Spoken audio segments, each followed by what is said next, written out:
Hey Frontline fans, welcome back to Comic Frontline and fans. You're back with me, Mike Spider Slayer, getting ready to do Spider Slayer's Haul episode number 15. That's right, guys. In case you guys haven't watched before, this is the video series where I show you what I picked up for the week, whether it's comics, graphic novels, toys, whatever the stuff may be. So, with that being said, guys, I think we have a pretty big comic week ahead of us this week as DC Rebirth returns with their number 2s, and we get Justice League that comes out. So I can't wait to show you all the stuff that I picked out this weekend. I think it's a pretty spectacular haul, if I say so myself. So here we go, guys. Here is the mysterious black bag. What's inside of it? You should find out very soon. So I take the bag off of the comics, and alright, bag is now on the floor. So, the first thing we wound up getting was Pokemon cards for my son, because he collects Pokemon cards, and he plays it, and he loves it. So, got that for him. So, next thing we wound up getting, and the first book I'm going to show you this week is Totally Awesome Hulk issue number 8. Issue number 7 was really well done as Bruce Banner was back in the Marvel Universe and he has no powers and he realizes that he can't become Hulk again. So will he get his powers back? How does it really tie into Civil War 2? I don't know. Hopefully we'll find out. We get to see Jennifer Walters in the book as well. And we haven't heard from her since that first issue of Civil War, if she's still alive or in a coma or whatever it is. But for right now, this is Totally Awesome Hulk, issue number 8. Next, we go with an independent book very early in the haul, and that is Tokyo Ghost, issue number 8. This book is really well done. I heard that this book is actually ending shortly. I guess it wasn't meant to be a long series, but Rick Remender has done a very nice job on this book, writing it. Sean Murphy is the artist in this book, and it's just a gorgeous book, and I really love it. It may not be for everybody, but overall, I think the book is a nice read. And if you guys ever get a chance to read it in trade, I think it probably reads better in trade as you don't get lost in the story after not reading it for a month. So this is Tokyo Ghost, issue number 8. Next is another Image comic book, and that is The Walking Dead, issue number 158. I'm trying to get this review done today, but I don't know if I'll have the time. But this says, Queen and King. Does Negan take over the Alpha group? I don't know, but I heard there's some major shit that happens in this book, and that if you're a fan of The Walking Dead, you're going to really enjoy this issue. So this is The Walking Dead, issue number 158. Alright, next is Superman, issue number 2. Superman and Action Comics have been really well done up until this point. I feel like fans are really happy where Superman's direction is going right now. We realize that pre-New 52 Superman has come to the grips that New 52 Superman is dead, and he is going to be the man that's in charge. He will be the Superman that's in charge. Nice little cover here as you get to see Superman flying through the clouds. It's really nice. So that's Superman issue number 2. For yes, only $2.99. Take note of that, Marvel. Next is a beautiful looking cover. Spider-Woman issue number 9. Civil War tie-in as you get to see Captain Marvel and Iron Man flying towards each other, and Jessica Drew's back is turned to them because she's kind of like in the distance, doesn't really want to see it. Again, how does this tie into the Civil War II main events? A lot of these books really haven't tied in that much. It's been kind of like different point of views of what's happened on how they've seen certain things, but nothing that really ties into the main story on what they're experiencing, on what Carol is experiencing. It's just stuff that's, you know, out of the timeline before it's happened and things like that. So I haven't been enjoying the tie-ins too much. So this is Spider-Woman issue number 9. All right, next is the next book I read to my son, and this is Spidey issue number 8. Here it looks like he deals with Electro as you get to see all the electricity flying around. This book is a fun read. The artwork may not be my favorite type of artwork, but nevertheless, it's a good read. Look at Gwen Stacy on here. She looks different. I think they have another new artist on this book. And I think it's actually a little bit better this time around. But I love the story and the relationships and whatnot. This is a nice artwork page here with Electro. That's really gorgeous looking. So improved artwork for me based off of just seeing it there and showing you the preview. So this is Spidey issue number 8. I love seeing him meet up with these characters again for the first time. Next is a book that, I don't know, I'm kind of on the verge of dropping. It just seems a little cheesy for me. This is Spider-Man 2099 as Miguel is fighting the Sinister Six of 2099. You get to see a different version of the Vulture, a different version of Venom and Dr. Octopus. Some of the book had some hysterical moments in there, but the story never really went anywhere. The pacing's always off on this book. I just feel like it goes in one direction and then it goes in a completely different direction. So it's kind of all over the place, but we'll see where it goes. And this is Spider-Man 2099, issue 12, written by Peter David. All right, next is a book that I will never drop, I don't think. This is Paper Girls, issue number 7. We get to see an older version of, I think it was was it Mackenzie? The one of the main girls, or Erin, I think is her name. We get to see a future version of herself when she's like 40 or 41 years old, and she can't believe it. And the girls are in modern day in 2016, and they're seeing like flat screens TVs, and they're just in total awe, and they're still dealing with the whole, you know, are we in the future? What's going on? Is it a mix between two worlds? Like, you know, they're throwing like Apple products in there. You just don't know where the series is going. It's unpredictable, but you like the characters in it. So this is Paper Girls, issue number 7. All right, next we have Justice League Rebirth, issue number 1.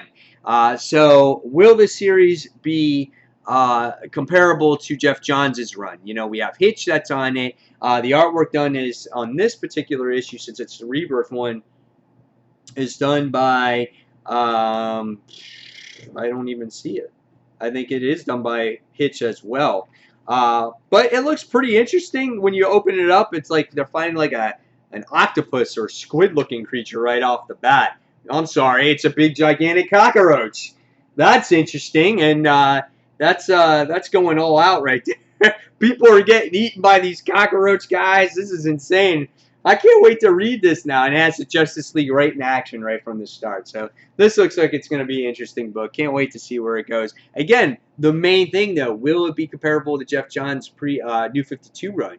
So I'm interested to see where that goes. All right.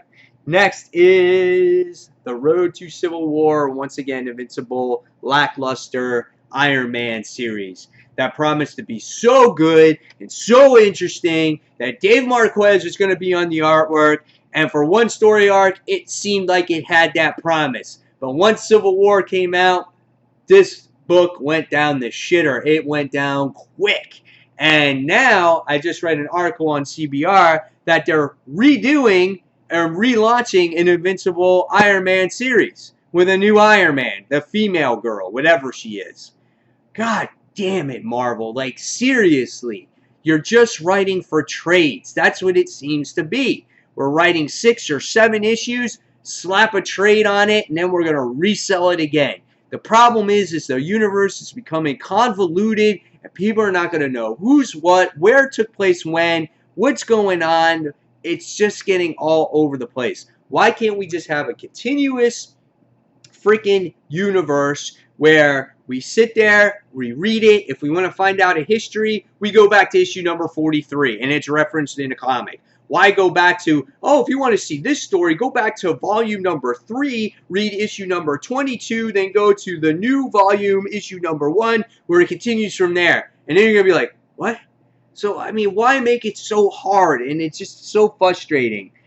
This will probably be the last book I read of the week because that's how lackluster this book has been for me. Invincible Iron Man, issue number 11. Next, we go back to DC, and here we have a really cool cover with Bleeze on it as she has the 2 lanterns hanging upside down. and she sits there and swears to Atrocitus that she will not fail him. And this is really good. I want to see the dynamic between these two, how they're getting along. They're rookies, how they're trying to fit in to defend Sector 2814. And I feel that the characters will get fleshed out, the story will get fleshed out more, and obviously it won't just deal with the Red Lanterns. I just want to see these characters really go out, because I'm a fan of Jessica Cruz. Not so much Baz right now, but Jessica Cruz, I like her. I find her character is very interesting. So this is Green Lanterns issue number 2.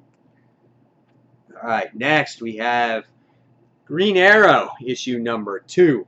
The ending of that last issue with Emiko shooting Ollie in the back. You're kind of like, what the hell? And she's like, yeah, mother, But I think it was a distraction. I think it was this huge distraction to stop Shadow from killing Ollie at the end of this. It's good to see the dynamic between Canary and Ollie in here. And if Ollie was to die, it would be the shortest Rebirth series ever. But it'll be interesting to see how these characters mesh together. Who's good, who's bad, what's the plan here. So this is Green Arrow issue number 2.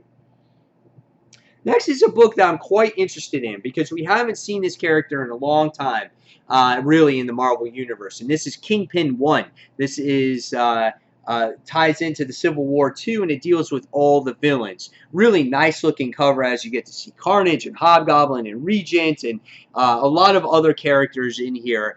And where does Kingpin fit in all this? How does he become the Kingpin of crime? Again, does he kind of take over Black Cat's role eventually? Like, what does he do? What's his significance here in this Marvel Universe now, as we see very little of him? So this is Kingpin issue number 1. Next, we have Batman Rebirth issue number 2. Who is Gotham, and who is Gotham Girl, and where do they come from? That is the interesting story here. I can't wait to see where this book actually goes. Will Batman be so acceptance of these two characters? Are they friend or are they foe? There's a lot of things here to be answered. I love Finch's artwork in the book. Right now, it looks like, when you open up the book, it looks like he's working together with them. And it'll be interesting to see if Batman is so open to everything. So this is Batman issue number 2. Next, we got to see a cool cliffhanger with Aquaman, and this is Aquaman Rebirth issue number 2, as he got to kill a whole bunch of people that lived on Earth, and you got to see Aquaman trying to make humans and the Atlanteans coexist, and Black Manta screws it all up and blows up the embassy, and all things are ruined now. And here, based off of the cover, we have Black Manta just, look like he's going to cut Aquaman's throat. If you're going to kill him and you have an opportunity, kill him! In the last issue, at the end of it, you see him stab him right in the chest. Dude, Manta, don't screw around. Kill him if you want to kill him already. So that's what I'm kind of looking at there. So this is Aquaman issue number 2. All right, next is The Amazing Spider-Man issue number 15. Mary Jane in the Iron Spider suit. Is she in it? Is she not? I'm not sure. This book will be reviewed right here on Comic Frontline tomorrow with The Walking Dead. If I don't get that up today, I don't know. But at least those two will be reviewed tomorrow for sure. I need to review this book. I want to see Mary Jane's role in here. I'm very interested in it. And we haven't seen the Iron Spider suit since the original Civil War. So it looks like it'll be a lot of fun. And yeah, so The Amazing Spider-Man issue number 15. All right, next is Future Quest, issue number 2. It took forever for this book to come out. And we got to see Space Ghost at the end of it. They were coming through like these wormholes or whatnot. And I like this cover because I liked this cartoon when I was watching it when I was a kid. I like these little blobby guys. I thought they were funny. I don't even remember any of their names, but when I read it, I'll remember it. So this is Future Quest issue number 2. I'm so stupid. Blobby guys. All right, next I got this for my daughter. I truly am honest about this. This is for my daughter. My Little Pony, Friends Forever, issue number 30. She got to go to the comic book store with me. She wanted to pick out a comic book, and this is what she got. I thought it was really cool. I think I don't know if it's Rainbow Dash or Pinkie Pie or whatever it is, but you get to see you get to see them holding like their own toys. I thought that was a really cool cover, and so she wanted it, she got it, and she's gonna read it or look at the pictures at least anyway. All right, so next for the extras, I wound up getting this trade for $10. This is the Spider-Man Marvel Knights issue number 1 through 12, $10. Regularly priced at $35. So I was really happy to see this. I love the cover on here with Goblin and Black Cat and Spider-Man. They look phenomenal. Mark Millar writes this, and it's just a nice looking book. I'm so excited to get this. I never read the whole Marvel Knights series, so I'm happy to get this one in trade. And then next, I never finished collecting the Spider-Man series that Todd McFarlane started. So I wanted to get in the, I guess, towards the end of this run. I'm not sure if it ended at 50. I think it ended at 50. I'm not 100% sure. But I wound up getting issue number 46 as it starts off, Beware the Rage of a Desperate Man, Part 1. And it's got like the Demo Goblin in there and Hobgoblin and all the other characters. And then they have issue number 47. So that's a pretty cool looking cover as well. And then we have issue number 48, as yes, you see the Hobgoblin holding up Demon Goblin right there. So that's the next part to that story. And then you have the finale to that story as well. So I was interested to see what this story had to offer, and it's good to review on Spidey Classics. And then I had to get issue number 50. If this is the final issue, please let me know.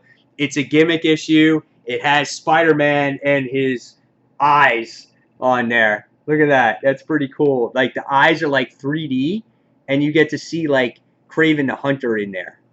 So I thought that was really cool. Is it Kraven the Hunter or Puma? I think it's Puma. Yeah, it is. So I was like, oh, yeah, that's badass. I like that. So that was cool. I had to pick up the gimmick issue, and if it's the last issue, I thought it was fitting to get those last few issues in there. So, yeah, that's it. So there you have it, guys. Hopefully you enjoyed the haul. Like I said, I will get up that Walking Dead and the Amazing Spider-Man issue. If not today, definitely tomorrow. I just got to get a chance to read them and shoot the video. I just have very limited time between tennis and now. So, guys, in the comments below, tell me what are the books that you picked up for this week? Which are the books that you're most excited to read? Which ones you might be on the fence and possibly dropping for this week? And don't forget to check out our live show each and every Tuesday night at 9:30 p.m. Eastern Standard Time. And fans, thank you for watching Comic Frontline. And until the next comic book review, this is Mike Spider Slayer signing off. And I'll see you guys real soon. Take care. Bye.